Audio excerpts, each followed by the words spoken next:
Phase 7 is based on the indicators. अब तुम कहोगे यार इंडिकेटर तो हम तो यूज भी नहीं करते, लेकिन इसका यूज क्या है, जरूरत है इसकी। ठीक है, देखो इसमें कुछ रिपीटेशंस भी हैं और कुछ नया भी है, तो मैं आपको पहले आज कुछ थोड़ा बहुत रिपीटेशन बताऊंगा, यानी कि जो दुनिया में लोग यूज करते हैं थोड़ा सा उसके बारे में बताऊंगा, उनको हल्का फुल्का चेंज करके आपको यूज कराने की कोशिश करूंगा। कुछ इंडिकेटर्स के बारे में ओरिजिनली पहले बता चुका हूं, लेकिन उन्हीं को आज मैं आप थोड़ा सा डीप डाइव की तरह बताऊंगा, थोड़ा सा डीप अंडरस्टैंडिंग। सो इंडिकेटर्स में मैं आपको कुछ इंडिकेटर्स बताऊंगा इंपॉर्टेंट, जो है जो स्टार्टिंग फेज में हेल्प करते हैं अंडरस्टैंड करने के लिए कि how the market floats in larger time frames. MMC 7 is phase 7 is only used in the larger time frame. देखो मैं पहली बार ऐसा वर्ड यूज कर रहा हूं जो मेरे खिलाफ है मैं कभी ये नहीं कहता कि ये स्ट्रेटेजी इस टाइम फ्रेम में काम करी, लेकिन ये सिर्फ लार्जर टाइम फ्रेम्स के लिए होता है, because we have to identify whole market direction. तो हमें स्टार्टिंग में पहले लार्जर टाइम फ्रेम पे जाना पड़ता है, तो यही आपके लिए है, it is only on the larger time frames. अभी आपको समझ में आ जाएगा मैंने ऐसा क्यों बोला, मेरे एक एक वर्ड को ध्यान से समझना सुनना, फिर आपको पता लगेगा। सबसे पहला इंडिकेटर आता है टिबास एफएक्स स्कैल्पर। ये वो इंडिकेटर है जो मार्केट में सिर्फ 30 मिनट्स के टाइम फ्रेम पे यूज किया जाता है, only used for the 30 minutes time frame. कैसे यूज किया जाता है मैं आपको बताता हूँ उसमें। देखो ये indicator basically step line based है। जो स्टेप लाइन मार्केट होती है ना, स्टेप लाइन चार्ट होता है, जैसे हमारा एक तो लाइन होती है, कैंडलस्टिक होती है, इस तरीके से स्टेप लाइन मार्केट होती है, उनके अंदर उनके ऊपर बेस्ड है ये। ठीक है, अब जो स्टेप लाइन मार्केट्स होती हैं, मैंने आपको बताया these are used for the reversals. ये मार्केट में रिवर्सल्स फाइंड आउट करने के लिए होती है। आरएसआई को सबसे बढ़िया समझने के लिए स्टेप लाइन का अगर हम यूज करेंगे उसमें, तो बहुत अच्छी एक्यूरेसी निकल के आती है। इसी तरीके से एफएक्स कैल्पर जो है वो स्टेप लाइन मार्केट्स के लिए होता है। अब हम मार्केट तो स्टेप लाइन नहीं करते, लेकिन हम लोग पिबास को स्टेप लाइन में कन्वर्ट कर देते हैं, तो वो खुद स्टेप लाइन की तरह रिएक्ट करता है। ठीक है, वो खुद ही मार्केट को स्टेप लाइन की तरह रिएक्ट करके दिखाता है, लेकिन हम लोग कैंडलस्टिक यूज कर सकते हैं क्योंकि हमें कैंडल्स को देखना पड़ता है। अब ये पिबास हेल्प कैसे करता है, फेज 7 में मैंने ऐसा क्या यहाँ पर ऐड करा है कि इंडिकेटर्स की हमें नीड पड़ गई, बहुत इंपॉर्टेंट है, क्योंकि हमें ये इंडिकेटर ये बताएगा कि मार्केट की डायरेक्शन कंटिन्यू रहेगी या नहीं रहेगी। सबसे बड़ा सवाल तो यही है ना। It helps to make the decision of holding. Holdings के बारे में बताता है, होल्डिंग्स की होल्डिंग करनी है या निकलना है या करते रहना है, ये इसके बारे में बताता है। It also use in the level creations. Levels जहां पर मल्टीपल टाइम ये अपने कलर्स को चेंज करता है, वहां ये लेवल चेंज कर देता है। ध्यान से सुनो मैं आपको क्या है। ठीक है, पहले मैं आपको पहला पॉइंट आपको बताता हूं कैसे होता है। इसके लिए हम चलते हैं यहाँ पर, and we are on the move. मैं आपको गोल्ड में दिखाता हूं लगा के पी पास एफएक्स कैल्पर, ये रहा। ओके, इसकी सेटिंग्स थोड़ी सी करते हैं। मुझे आलतू फालतू की चीजें बिल्कुल नहीं चाहिए इसमें, डिफरेंस नहीं चाहिए, प्लॉट नहीं चाहिए, ये नहीं चाहिए, नहीं चाहिए, नहीं चाहिए, नहीं चाहिए, नहीं चाहिए, प्लॉट तो चाहिए, सॉरी डिफरेंस। इसको मैं इसमें कर देता हूँ, एंड इसको मैं इसमें कर देता हूँ, सॉरी ऐसे, ऐसे परफेक्ट है। अब ये देखो ये सिर्फ 30 मिनट्स के टाइम फ्रेम पे ही काम करेगा। ओरिजिनली ये मार्केट और 30 मिनट्स का टाइम फ्रेम लॉजिकल है, क्योंकि we have to find out only the way. हमें सिर्फ कंटिन्यूएशन फॉलो करने के लिए इसको यूज करना पड़ता है। पहले आप डायरेक्शन के बारे में समझो, how it helps to make the direction. देखो ये ईएमए नहीं है, ये बॉलिंजर बैंड नहीं है, ये आरएसआई नहीं है, कुछ भी नहीं है, ये बहुत अलग है। ये है एवरेज ट्रू रेंज, एटीआर। जो एटीआर होता है ना, वो उस इसके ऊपर, ये एटीआर के ऊपर बेस्ड है। इसमें बहुत सारे मसाले हैं एटीआर के, लेकिन थोड़ा सा अलग कॉन्सेप्ट है, ये ईएमए की तरह नहीं होता है। अब इसमें ये हमें डिफरेंशिएट करता है फेक आउट, ब्रेकआउट्स और कंटिन्यूएशन के अंदर से। कैसे पता लगता है, जैसे मान के चलो मार्केट में जब तक इसका सेम रेंज रहती है, रेंज का मतलब इसका कलर से सेम कलर रहता है, तब तक मार्केट कंटिन्यूएशन दिखाती है। और मल्टीपल हमें यहाँ पर इसमें ना आईएफसीज के साथ इसका फॉरवर्ड मूव देखने को मिलता है। तो जब तक इसका कलर चेंज नहीं होता तब तक इसकी डायरेक्शन चेंज नहीं होती। When the colour changes the direction changes. और मल्टीपल टाइम्स अगर हो जाए तो उस एरिया को ये एक लेवल में कन्वर्ट कर देता है। कैसे पता लगेगा, इसके बेसिस पे ट्रेड वगैरह नहीं की जाती।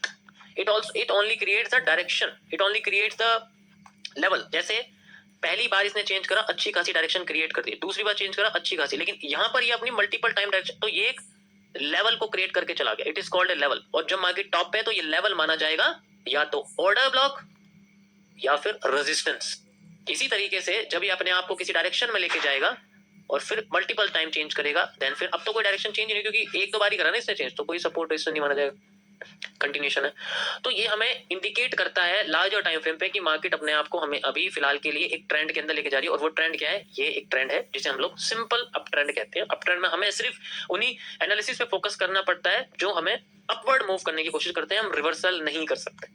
ठीक है, हम रिवर्सल नहीं कर सकते, nor we can decide the reversals. अब मैं आपको दिखाता हूँ इसको 1 मिनट में हम लोग कैसे करेंगे। जैसे 1 मिनट में मैं कह रहा हूँ, अब देखो, अब हमारे पास आ गया, अब हमने इसमें रिवर्सल डिसाइड नहीं कर सकते, ठीक है, रिवर्सल डिसाइड नहीं कर सकते हमें सिर्फ इसको एज ए वैसा यूज करना पड़ेगा कि मल्टीपल जो है एरिया जो होते हैं कि भाई रिवर्सल नहीं, फॉरवर्ड एरिया, कलर के हिसाब से एरिया क्रिएट करते हैं। When colour changes area changes, okay, क्योंकि लार्जर टाइम फ्रेम पे आपको लिखा, लेकिन वैसे इसमें कोई इशू नहीं आता। अब जैसे यहाँ डाउन साइड में चल रही है, कलर चेंज हो गया, तो अब मैं अगर रिवर्सल एरिया देखना चाहूंगा ना, तो नीचे दिखेगा रिटेस्टिंग, ऊपर दिखेगा, यानी कि मुझे हमेशा डाउन साइड की तरफ जाना है। जब तक मेरा अंदरूनी पार्ट में कैरेक्टर चेंज नहीं होता, कलर तो अपने आप चेंज हो जाएगा।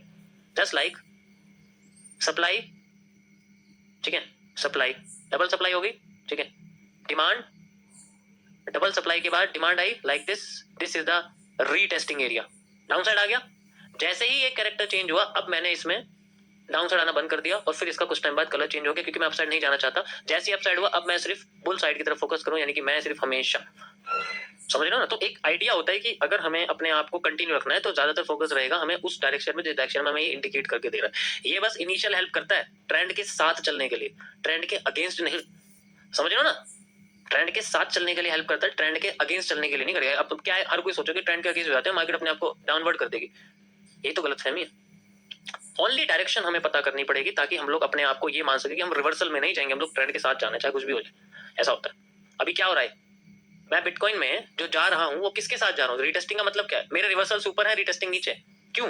बिकॉज मार्केट इज ग्रीन, और मैं ऐसे ही कर रहा हूँ। ये क्यों बार बार मेरी टेस्टिंग काम कर रही है, why it testing working, why it retesting working, why it retesting working, ये क्योंकि हमें ट्रेंड के साथ ही चलना पड़ता है, ठीक है, समझ रहे हो ना मैं क्या कह रहा हूँ।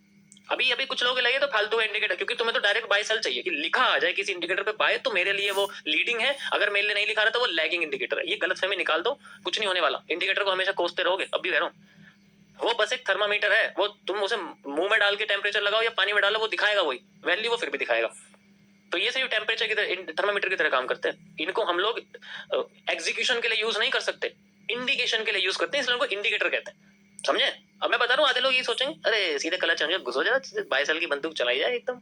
सेम इसी तरीके से हमारे सामने कई सारे यूज होते हैं, ऐसा कुछ नहीं, ठीक है। इसको मत देखना नीचे से कितना पॉजिटिव है, क्योंकि ये तो इसकी देखो परसेंटेज प्रॉफिटेबल दिखा रहा है। इंडिकेटर बता दो मुझे कोई इतना तुम्हें प्रॉफिटेबल दिखाए, लेकिन इंडिकेटर पे चलना तो नहीं है ना, we have to just use. मैं तुम्हें वही दिखाऊं जिसकी ट्रेडिंग व्यू खुद कह रहा है कि this is a profitable, but we will not use it as a trading. हम इसको एग्जीक्यूशन के लिए यूज नहीं करते, हम इसको बस डायरेक्शन प्रेडिक्ट करने के लिए यूज करते हैं कि अगर हमें किसी साइड में जाना है तो हमें कैसे पता लगेगा। ये ऑफिशियल डेटा है इसका। अब यहाँ पर ये इंडिकेटर इस तरीके से काम करता है, जब इसका कलर चेंज होता है फिर हमें अपने आप को ये मानना पड़ेगा कि चाहे कुछ भी हो जाए रिवर्सल में नहीं जाना, अब हमें मार्केट के ट्रेंड के साथ चल रहा है। ट्रेंड क्या है, रेड। जब तक वो करेक्टर, क्योंकि एक तो हमें स्मॉलर टाइम फ्रेम पे जल्दी पता लग जाएगा कि मार्केट ने करेक्टर कैसे चेंज कर लिया, वो डाउन साइड में, वो अप साइड में जाना चाहती है, तो उसका कलर दोबारा से ग्रीन हो जाएगा ना, वो हमें पहले यहाँ पर इंडिकेट हो जाएगा। लेकिन उसके लिए हमें थोड़ी कंफर्मेशन चाहिए ना भाई, एक एविडेंस चाहिए होता है कि भाई हमारे पास कितने एविडेंस है कि क्या मार्केट अपने आप को आगे जाकर रिवर्स करेगी, या फिर हम कलर का वेट करें, है ना। या तो तुम कलर का वेट करो, या फिर अपने आप को वैसा करके देखो कि हम खुद ही कर लेते हैं अपने आप कलर चेंज। जब करने लग जाओगे इंडिकेटर की जरूरत ही नहीं पड़ेगी ना। अगर वो चीज तुम करने लग जाओगे तो जरूरत ही क्या पड़ेगी फिर इंडिकेटर की।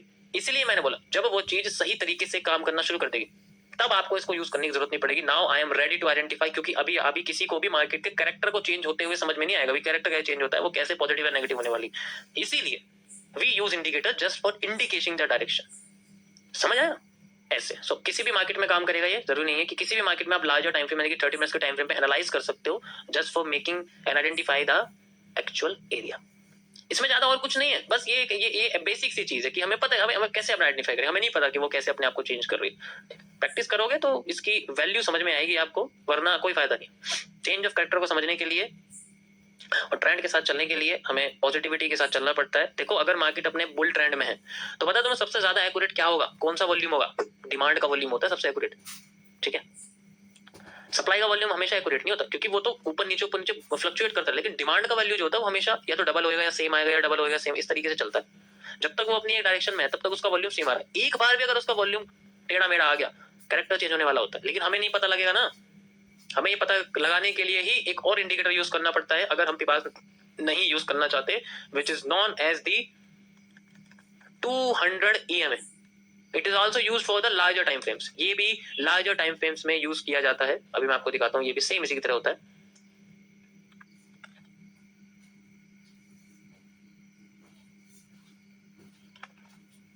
अभी तो मैंने सिंपल किया है कि ना तुम्हें भी वैल्यू नहीं पता इस चीज की, इसलिए मैं कह रहा हूँ तुम वैल्यू पता लगी ना, पता लगे।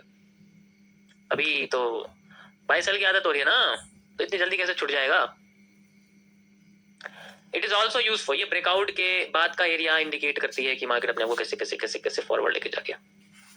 सेम इसका भी वही सेम फंक्शन है जो मैंने आपको बताया, इसमें भी वही सेम फंक्शन है, ठीक है। लेकिन इसमें कलर का मतलब नहीं है, इसमें मार्केट के ब्रेकआउट ब्रेकडाउन से मतलब होता है।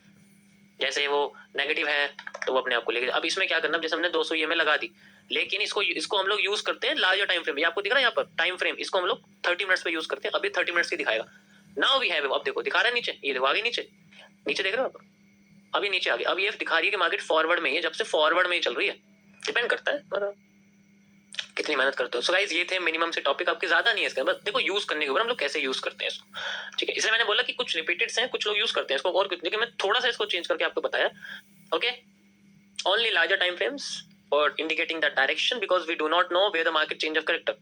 स्टार्टिंग फेज में आपको ये समझ में आएगा, लेकिन बाद में आपको यूज करने की कोई जरूरत ही नहीं पड़ेगी, इसलिए